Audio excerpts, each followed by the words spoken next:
Secondly,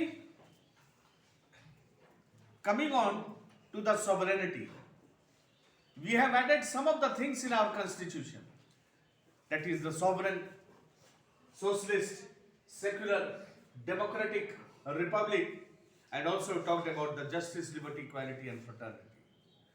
What is this sovereign power? India is a sovereign country, which means no foreign intermediary can intermeddle in middle. No foreign intermediary can intermingle in middle in the homely affairs of the country. I talked about this day before yesterday also. India is a sovereign country, sovereignty.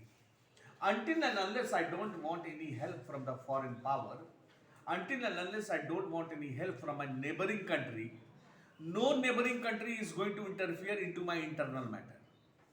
It is me who am I going to solve that problem until and unless I don't take the help of that foreign country. That is why we say ourselves to be a sovereign country.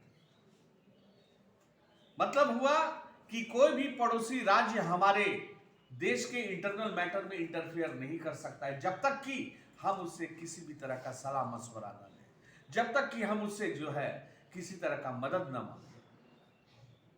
And if such sovereignty does not exist, I mean to say, then we cannot say that India is a sovereign country. India will remain to be a sovereign till then, until I am not going to seek the help from that foreign mercenary or from that foreign power. No foreign body can interfere into my matter. No foreign body can interfere or intermingle in my matter until and unless I don't seek the help of that. So that is the basic meaning of sovereignty. So sovereign power, that is, India is a sovereign country. People have supreme right to make decisions on internal as well as external matters. No external power can dictate the government of India. It's written. No external power can dictate the government of India. Such principle of sovereignty exists in the country.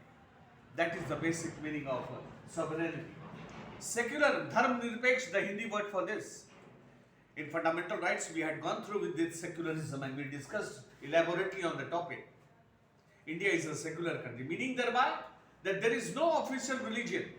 Many religious sects of people are flourishing or living in this country. There is no any sort of official religion. Any person can propagate, profess or practice any sort of a religion. There is no any bar on that कि no one has to be compelled to adopt any religion, nothing of that sort. Anybody is free to change his religion also. There is no any official religion in the country like that of in Saudi Arabia, where Muslim, that is a Mohammedanism, that is a official religion over there. Buddhism, that is there in Sri Lanka. Some religions are flourishing officially. तो जो चीज आप देखते हैं जहां पर official religion है, that is not a secular country. But in India, every religion is surviving over here in a very happy and prosperous manner. There is no any hardcore that his religion shall not be taken into existence. No, that is not the thing. Every religion is free to prosper over here. Clear? Secularism. Socialist, Samajwad Vichar.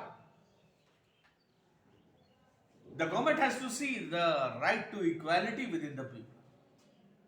The government has to see the differences between the haves and the differences between the have-nots. जिनके हाथ में हैं, जिनके हाथ में नहीं भी हैं, सबके बारे में चिंतित रहेंगे सरकार. हमारी सरकार जो रहेगी एक सामाजिक सरकार रहेगा. It is mixed form of capitalism, socialism and liberalism.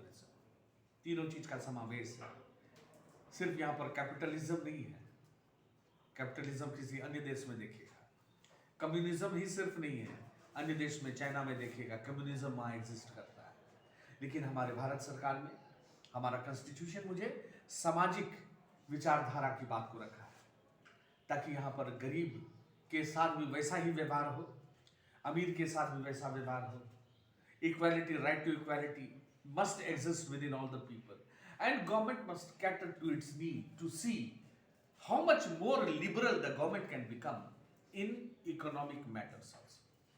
आर्थिक क्षेत्र में भी सरकार जहां तक चले बने वो कोशिश करे कि हैव्स और हैव नॉट्स के बीच का जो गैप है उसको हमेशा दूर करने का प्रयत्न करता है.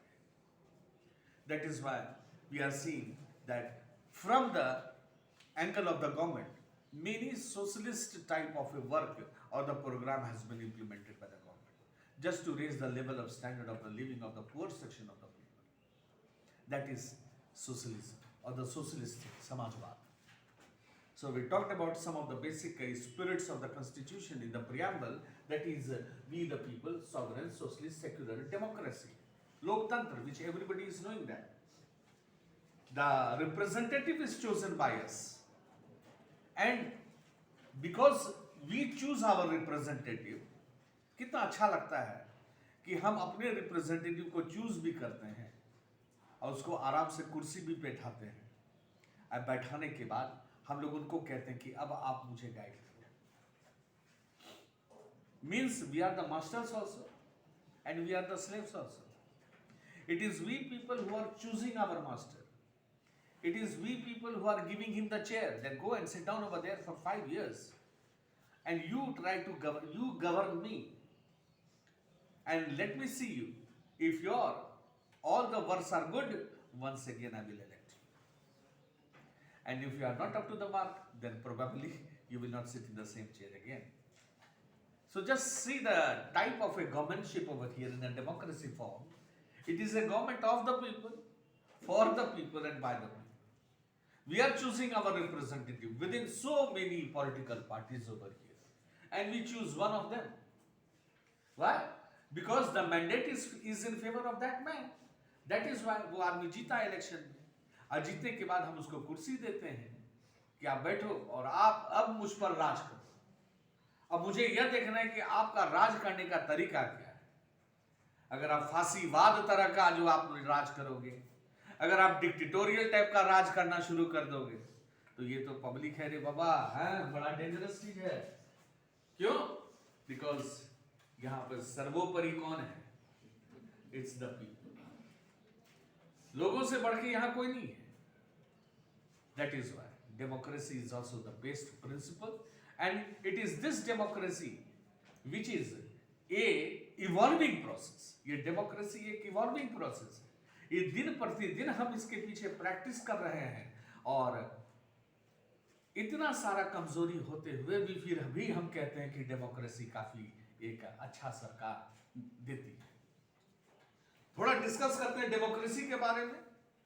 डेमोक्रेसी एक दूसरे के राइट्स को मेंटेन करवाता है. डेमोक्रेसी एक दूसरे की डिग्निटी को मेंटेन करवाता है. डेमोक्रेसी जो है ब्रदरली फीलिंग्स को मेंटेन करता है. डेमोक्रेसी जो है यूनिटी का फीलिंग्स को डेवलप कराता है. डेमोक्रेसी एक अकाउंटेबल सरकार देती है. डेमोक्रेसी एक रिस्पॉन्सिबल सरकार देती है. डेमोक्रेसी एक ट्रांसपेरेंट गवर्नमेंट दे रही है. डेमोक्रेसी एक लेजिटिमेट गवर्नमेंट देती है. Accountable means answerable. You can ask anything with the government, what are you doing? I mean to say, if you want to know any answer what is going on with the weapon of RTI, right to information, आप सरकार का ध्यान आकर्षित कर सकते हैं. Questions पूछ सकते हैं. आप 10 रुपए का पोस्टल ऑर्डर लीजिए और 1 पेज का क्वेश्चंस डालिए. जिस भी विभाग से आपको पूछना है, आप ध्यान आकर्षित कर सकते हैं गवर्नमेंट का. चाहे वो किसी योजना की बात आपको पूछना हो, किसी सड़क निर्माण का पूछना हो, किसी विकास की बात के बारे में पूछना हो, हर चीज आपको जवाब मिलेगा 15 दिन के अंदर. That's an accountable government. Transparent. Whatever decisions are being taken, you are watching, and even you are also indirectly related in that decision making. That's a transparency in the government. थोड़ा सा भी अगर ट्रांसलूसेंसी दिखाई पड़ेगा, आप बर्दाश्त नहीं करोगे उस सरकार को, अगले साल आप उसे गिरा दोगे 5 साल के बाद. Democracy provides a responsible government, a responsive government. Whichever government is responsible to the people, you will be happy with that government. And you will think that no, this government should go on once again. Let us give him one more chance. And again for the 5 years you are giving him the chance to rule the country. Because you are satisfied with that. That satisfaction came why? Only on looking into the accountability, only on looking into the answerability, only on looking into the transparency of that government. Democracy also provides a legitimate government. What is this legitimacy? The word legitimacy has come from the word legal, न्याय. जहां पर किसी भी तरह का काला दाग न लगा हो, वैसा सरकार से हम गाइडेड होते हैं. बहुत सारे मेजर पॉलिटिकल पार्टीज इस इलेक्शन एरेना में प्रवेश करता है, लेकिन चुनाता कौन है? वही एक. 25 कैंडिडेट खड़े हैं इलेक्शन में, चुनते हैं मात्र एक को. ड्यू प्रोसेस ऑफ लॉ होता है, ईवीएम मशीन्स होते हैं, कहीं पर किसी भी तरह का मस्कुलर पावर नहीं है, फ्री एंड फेयर इलेक्शन होता है, कहीं पर कोई काला निशान नहीं, काला डाउट नहीं लगेगा कि नहीं भाई गलत तरह का सरकार बना है.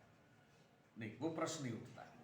तो जो भी सरकार वो बन के तैयार हुआ, उसका नाम को फिर रेफर किया जाता है, that goes to the president for the approval, and whoever assumes the majority, वो अपना सरकार बनाती है. वो एक लेजिटिमेट सरकार है, न्यायिक. कहीं पर किसी भी तरह का दाग नहीं है कि नहीं ये गलत तरीके से सरकार बन गया है. We can not say that. Democracy that's an evolving process. Slow है, यहां पर गतिविधियां स्लो है. डिक्टेटरशिप से कंपेयर कीजिए आप. एक ही रात में विचार आया कि नहीं हावड़ा से लेकर दिल्ली तक पुल बनना चाहिए, यहां बन जाना चाहिए. कहां से कहां पुल बनेगा? हावड़ा से लेकर दिल्ली तक. लेकिन हमारी डेमोक्रेसी में ऐसा डिसीजन होगा? नहीं. अनेकों सर हावड़ा से दिल्ली पुल कैसे बनेगी सर? यहां पर ये तोड़ना पड़ेगा, वो करना पड़ेगा, इतना ये सर बड़ा ब्लंडर है. लेकिन नॉर्थ कोरिया का जॉन किम वो जो चाहेगा करेगा, because dictator regime is there, there is no democracy.